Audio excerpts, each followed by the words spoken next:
Hello classic rock fans, I am reporting just a couple of days after Record Store Day 2023. And since I made a few classic rock RSD exclusive purchases, I thought I would share those with you here.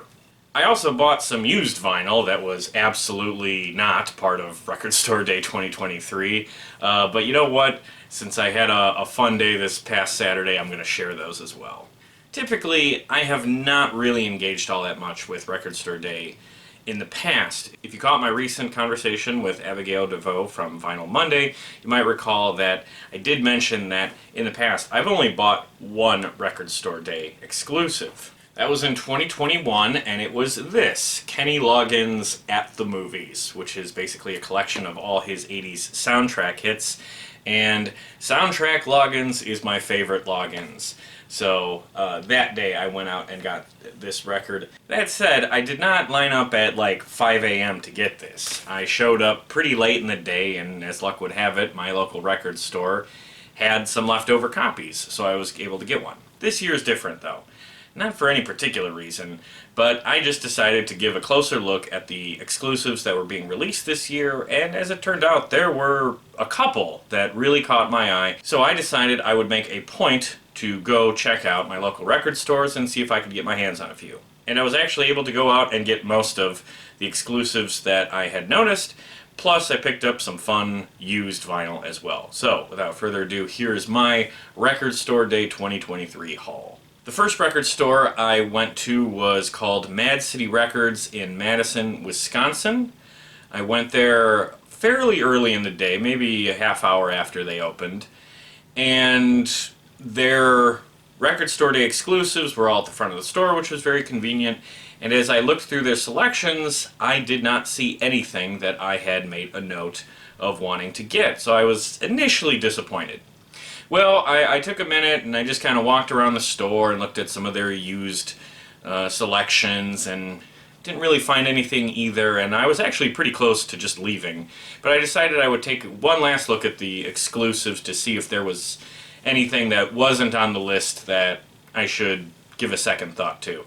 And there absolutely was. In hindsight, I'm kind of glad they didn't have the stuff I was looking for, because if they did, I certainly wouldn't have bought this, which I think would have ultimately been a mistake. This is an exclusive reissue of the Tom Tom Club's debut 1981 album, which of course features the iconic Genius of Love. Genius of Love may be the most sampled song in human history, or at least one of them. I knew this was going to be one of the exclusives, but for whatever reason it didn't really click with me when I was looking through the stuff online, but seeing this in store and seeing this just awesome artwork and remembering how much I love the Talking Heads and how much I've been meaning to really explore the Tom Tom Club's discography, I thought this would be a great opportunity to dive into their full run. This is a 2 LP expanded edition. The second disc features remixes of tracks from the original debut album. So this is going to be really fun to explore. I hope I can get to this sooner than later.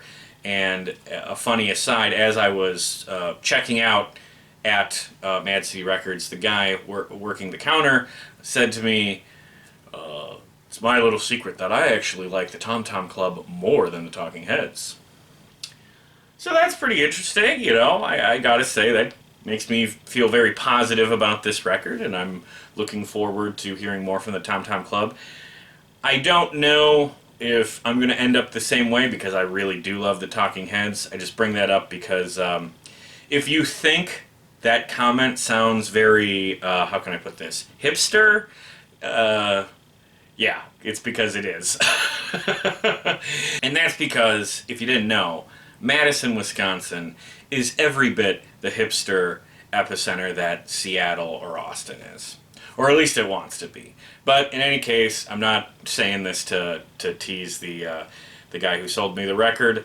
Just saying that it sets a high bar for this record, and hopefully it lives up to it. But I think it will, because I know I love Genius of Love, so I think we're going to hear some other great stuff here.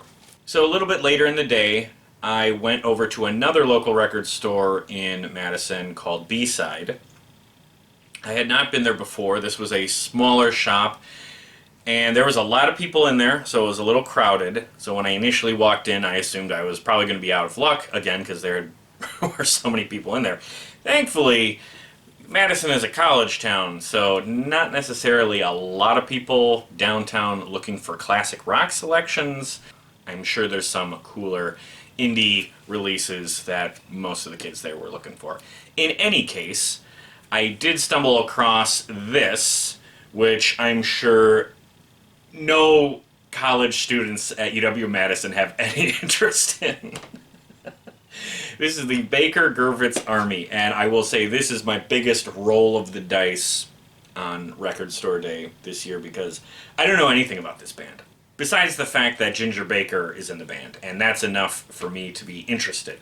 Ginger Baker is one of the most interesting characters in classic rock history, and I enjoy learning things about him. I love the documentary Beware of Mr. Baker. One of my favorite interviews that I've done on this channel was with his son Kofi. His music in Cream and Blind Faith is just top-notch, so I'm interested in exploring more of his catalog. I have one of his Ginger Baker Air Force albums, and I thought I should check out this band as well, the Baker-Gurvitz Army. This is their debut album. I love the artwork here. Check it. Check this out. Doesn't this look great?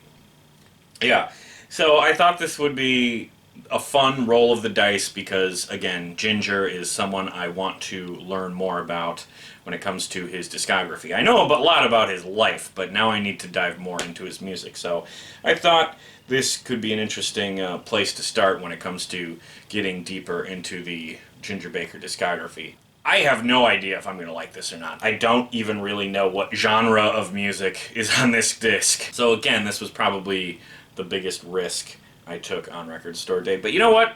You got to do that every now and again. Every now and again, you should take a chance on a record you don't know anything about and roll the dice. See what happens. You never know what you're going to find. Next up, the 20th anniversary edition of Warren Zevons' The Wind.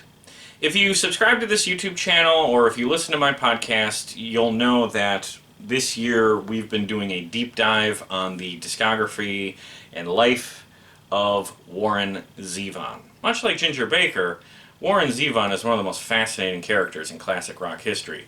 So listening to his discography this year has really been a treat. This is an album that really reckons with mortality, so it's a very heavy listen, but it's beautiful.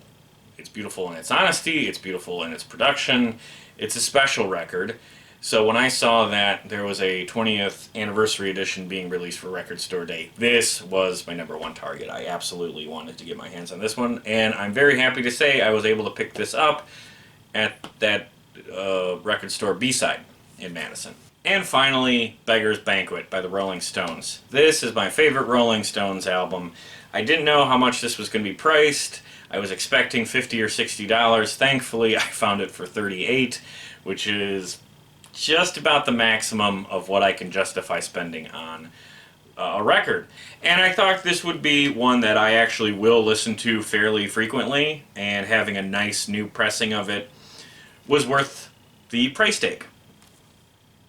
Also, this comes with a replica poster. I should pull that out and show you. Give me 1 second. Okay, got the Rambo knife. Let's take a look at this. What's the point of doing one of these videos if we're not getting to see all the goodies, right? So let's just see. Is this the poster? Yeah, check this out. Huh? Not too bad. Yeah, I don't know that I'm going to put this up, like, around, but fun little addition in here. So yes, my most expensive endeavor on Record Store Day 2023 is, appropriately, the Rolling Stones. Because if something's going to be the most expensive, it's probably going to be the Stones. Okay, real quick, while we're at it, I'll open up the Tom Tom Club Vinyl 2, and we can get a quick look at the color disc. Okay, hey, look at this. Yeah. How cool, right? What you gonna do when you get out of jail? I'm gonna have some fun. Alright, so real quick, while you're here, I will tell you about some non-Record Store Day exclusives that I picked up on Saturday. These are all used vinyls, and I got these because I went to a third record store on Record Store Day. I went over to Strictly Discs in Madison, probably around about 3 o'clock. Checked out their RSD setup, and come to think of it, I don't think any of these were still there. I don't know if they didn't order any to begin with, or if they were just sold out of these in particular.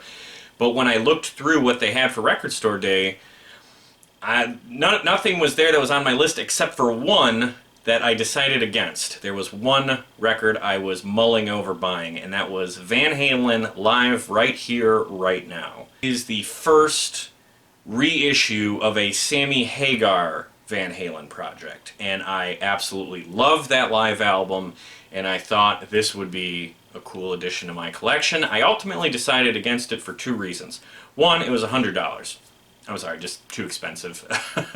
It's not a box set, it's just the live album.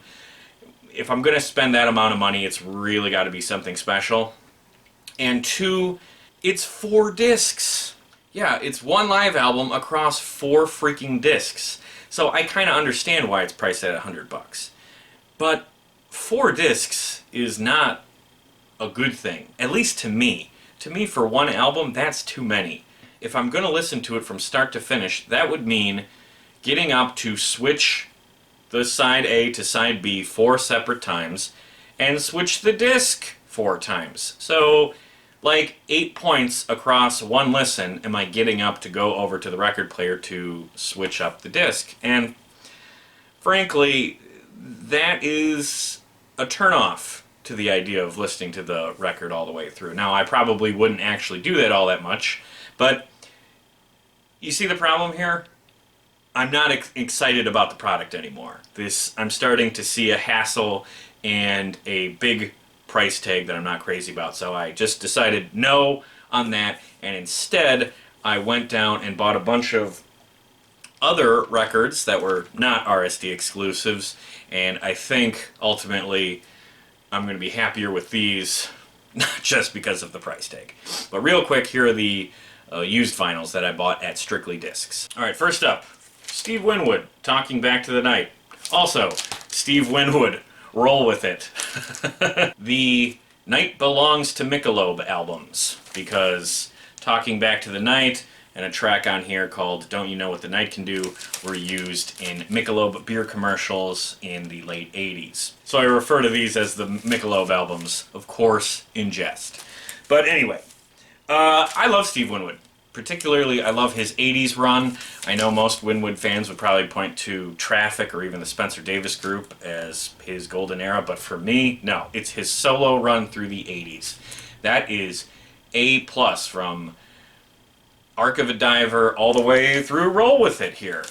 No bad albums. And when I was at Strictly Discs, I realized I don't own enough of those albums for the amount that I love this music. So it was very easy for me to pick up both of these. Next up, my cheapest purchase on Record Store Day 2023. John Hyatt, Warming Up to the Ice Age. This was $5. I bought this record because, if you remember my Dylan Through the Decades series, we watched Bob Dylan's movie Hearts of Fire, in which Dylan plays a grizzled old rock star. I know, big stretch for a role, right? Anyway, the song he plays in that movie as his, like, old hit is a cover of John Hyatt's The Usual. And I will say there's very few good things about the movie Hearts of Fire, but one of those things is Dylan's cover of The Usual. And that's because The Usual is a damn good song. So after watching that movie and hearing that song, I looked up the original, which is recorded by this guy, John Hyatt, and I absolutely love it. His song, The Usual, kicks ass. So I have been meaning to get my hands on this record for quite a while. I've also been meaning to listen to more of this guy's stuff because I've seen a lot of good things about him have been written over the years, even though he's not really like a radio staple. for whatever reason. So yeah, $5. This was an easy pickup, and I am excited to hear more from this guy, John Hyatt. If you're a subscriber to this YouTube channel, you might have caught my review of the Tina Turner Broadway show, which I saw in Chicago just a couple of weeks ago.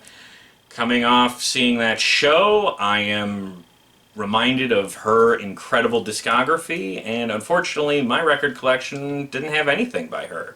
So I needed to change that, and I picked up her comeback album, Private Dancer, which features some of her biggest hits. What's Love Got to Do with It? I Can't Stand the Rain. Better Be Good to Me. Private Dancer. I mean, these are some of the best tracks of her catalog. And kind of like what I was saying with Steve Winwood, I know a lot of people are bigger fans of like her 60s and 70s run, and I like material from those eras, but if given the choice, I am an 80s Tina Turner fan. I love this album. What's the other one? Break Every Rule. Of course, the stuff she did on Beyond Thunderdome. All day I'll take that stuff over the other parts of her catalog, even though I like those other parts of her catalog. So I will probably get more Tina Turner vinyl as the years go on, but gotta start with what I'm pretty sure is the best of her career, and that's this one, Private Dancer. Okay, now we're taking a big shift in styles. You ready for this? Pure Prairie League, 2-lane highway. I know this is coming a little out of left field. So here's the backstory. Earlier this year, a YouTuber called GeoWizard released a series of videos called How to Travel America. They're very funny and they're very popular. Like, he has well over 1 million subscribers, so it's a very successful YouTube channel, and I like the channel. Well, in his most recent series, How Not to Travel America, him and his buddy are somewhere down south and they need to buy a car. So they bought a car and they decide to go to a local thrift store to buy some CDs and tapes to soundtrack their journey. And one of the tapes they come across is this Pure Prairie League 2-lane highway. And when they play the tape in the car, they capture on video their initial reaction. There we go. He's mastered it.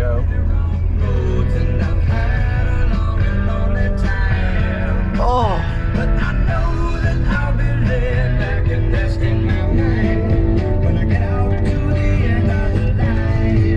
Fucking hell, I wasn't expecting this. This is good. And their reaction is basically them falling in love with the music in just the first couple of seconds. And I love that clip because it is something that every music fan has experienced at some point or another. Putting on something you're totally unfamiliar with, and just a couple of seconds in, realizing that you are going to fucking love it, and you are just elated that you've discovered this, and that euphoria is why so many of us are such music nerds, because we are chasing that sort of feeling. Now, usually, people like us, we don't have the camera on us when that moment hits, but they did, and I think that made for a very special moment on a very cool YouTube series. So I posted a link to that video in the description. You should check it out. They're a damn good YouTube channel. And then the funny thing is, as I'm watching this YouTube video, I sort of vicariously through them also fall in love with the song on this record because I didn't know who Pure Prairie League was. I know who they are now. I realize they're the band that does that Amy, what you wanna do. That's a great song, but that's not on this record. The song on this record that caught their ear and caught my ear for sure is called Harvest. And also the title track, 2-Lane Highway, here is fantastic. This is a great album. I've listened to it a couple of times since seeing that show, and I've been trying to track down this record in particular, so I was happy to find it over at Strictly Discs. And finally, a little closer to Pure Prairie League than the other stuff I mentioned, Molly Hatchet, The Deed Is Done. Just look at this album cover. You see this? This is the kind of stuff that I got into record collecting for. And because Molly Hatchet has a whole discography full of albums that look like this, if I see one in the wild that I don't already have, you bet your ass I'm going to pick it up. The first 3 albums of theirs feature Frank Frazetta artwork. And then after that, they switched to other artists who were doing similar things. I don't know if that was like a rights issue, a licensing thing, but for whatever reason, they moved on to different artists, but they kept the same vibe. You know, it all has this medieval warrior, Conan the Barbarian feel to it, and I love it. I get a huge kick out of it. So this record was an easy one for me to buy, especially because there's a song on here called Satisfied Man that has probably the funniest music video I've ever seen. That's a slight exaggeration, but it is a very funny music video. You should check it out if you haven't seen it. But it's a great song. It's a funny video, but it's a kick-ass song. So I wanted to add this one to my collection. There was actually another Molly Hatchet record at Strictly Discs that I didn't have that I ultimately passed on. It was one of their live albums. Problem was it was priced at $30. And it also did not have like this kind of artwork. It just kind of had pictures of the guys in the band. And sorry fellas, no offense, but you don't look like this. This looks very cool. And not to say rock stars aren't cool, but this is a little different. In any case, I just wasn't grabbed by that album, and also $30 for a used record. That's just a little too high for me, so I ultimately selected not to go with that. This one will do just fine. There you have it. There's my Record Store Day 2023 haul. 4 RSD exclusives and a handful of used vinyl that I am excited about to listen to in the coming weeks. Tell me, what did you get? Did you get some classic rock stuff? Post that in the comments below. Or maybe you went to a local record store that doesn't do the whole exclusive releases. Maybe you went to a record store day that just does some really cool deals. If that's the case, tell us about that in the comments as well. Because there's more than one way to celebrate Record Store Day. You don't just have to buy the exclusives. The point is that you support your local record store on Record Store Day. You don't have to buy the stuff that's released specifically for it. So however you celebrate, however you support your local record store, let me know in the comments. Thank you for watching this video. If you're a fan of classic rock, please subscribe to this YouTube channel and check out the podcast I do about classic rock. You can find our links to the podcast and our social media in the description below. If you like classic rock, I promise you there's going to be something on this channel here that you're going to enjoy. Alright, and that's my Record Store Day 2023. Thank you for watching, and keep rocking. What you gonna do when you get out of jail? I'm gonna